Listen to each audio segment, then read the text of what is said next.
From Zakham to Shifa, justice delayed, not denied.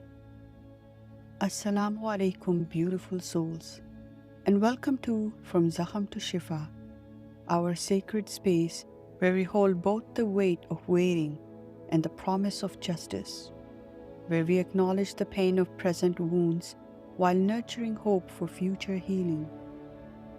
I am your sister on this journey, and today we are going to talk about something that lives in the deepest chambers of many wounded hearts.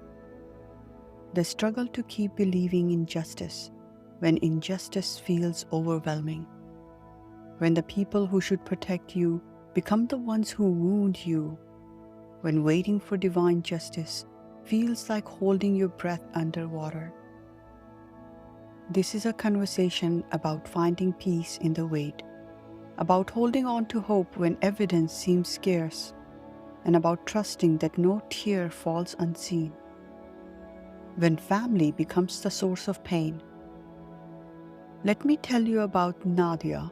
Name is changed. She sits across from me, hands wrapped around a cup of tea that has long gone cold, telling me a story that makes my heart ache. Her voice trembles as she speaks about the day her mother-in-law accused her of something unthinkable, practicing black magic, cursing the family, being the source of all their problems. I swore on everything sacred, she tells me. I placed my hands on the Quran. I declared my innocence. I cried. I pleaded. I begged them to believe me.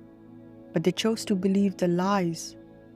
The deepest wounds often come from those closest to us. When strangers wrong us, it hurts.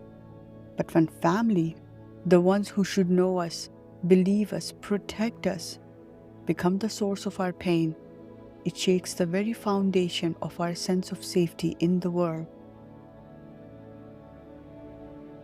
Nadia stays in this situation for her children, making the kind of sacrifice that mothers throughout history have made. But the weight of false accusation, the sideway glances, the whispered comments, they create a kind of pain that feels like a constant companion. Sometimes, she whispers, I wonder if Allah sees this, if He knows how much this hurts, if justice will ever come. The weight of waiting. There is something particularly heavy about waiting for justice when you are innocent. It's not just the weight of the wrong done to you. It's the weight of knowing the truth but being unable to make others see it. You go about your days making breakfast for your children, attending family functions, maintaining the facade of normalcy, while carrying the invisible burden.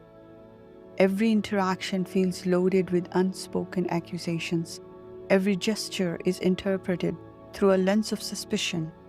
But here is what I want you to know. The truth does not become less true just because others refuse to see it. Your innocence does not become less real just because others choose not to believe it. In the Quran, there is a profound verse that speaks to this very situation. And we place the scales of justice for the day of resurrection, where no soul will be treated unjustly at all. And if there is even the weight of a mustard seed, we will bring it forth. Think about that. Even the weight of a mustard seed. Every tear you have shed in private, every time your heart has broken while maintaining a brave face, none of it is lost. None of it goes unseen. Finding peace in the wait. So how do we find peace while waiting for justice? How do we keep our hearts from hardening when every day brings fresh wounds? First, we need to understand that peace is not the absence of injustice. It is the presence of something stronger. It is knowing that your truth is held by something greater than human opinion. It is understanding that justice operates on a timeline we cannot always see. Here are some practical ways to nurture peace while waiting. ways that have worked for me, and I hope they do the same for you. Document your truth. Keep a journal, write down what really happened, not to prove anything to anyone, but to remind yourself that your reality is valid. Build your support system. Find people who believe you, who know your heart. They don't have to be family. Sometimes our chosen family becomes our strongest foundation. Practice radical self-trust.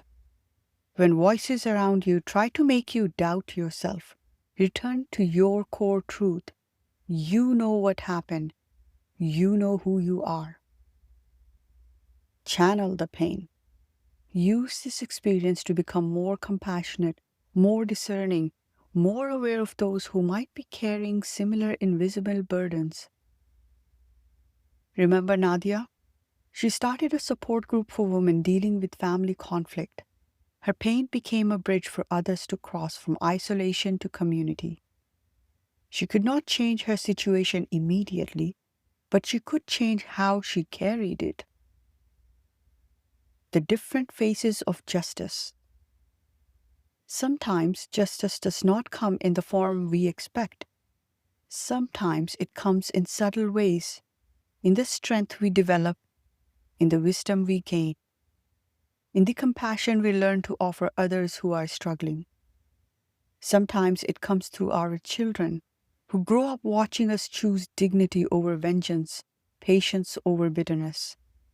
They learn what real strength looks like, not in loud declarations, but in quiet perseverance. And sometimes justice comes in the form of inner peace, in knowing that we stayed true to ourselves even when it would have been easier to become what others accused us of being. There is a profound power in that choice. Trust in the balance. The universe operates on a principle of balance. Every action creates a reaction. Every cause has an effect. Every injustice carries within it the seeds of its own resolution.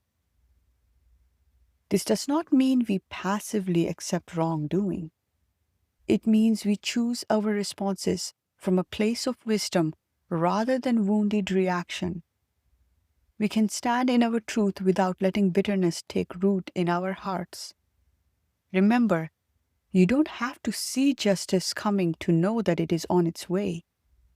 Just as dawn arrives even in the darkest nights, justice has its own divine timing. Beautiful souls, if you are carrying the weight of unresolved injustice, know this: your patience is not your weakness. Your waiting is not in vain. Every moment you chose to hold on to your dignity, your truth, your hope, you are not just waiting for justice. You are actively participating in its unfolding. Before I end today's session, I would like you to think about the following questions. What would change in how you carry your burden if you truly believe that every tear, every silent prayer, every moment of choosing patience over vengeance was being recorded in the ultimate ledger of justice? How might you hold yourself differently knowing that your truth is seen even when others choose not to see it? This is From Zakham to Shifa. Until we meet again, may you find peace in knowing that divine justice, though sometimes delayed, is never denied. Barakallahu fi. Wassalamu alaikum.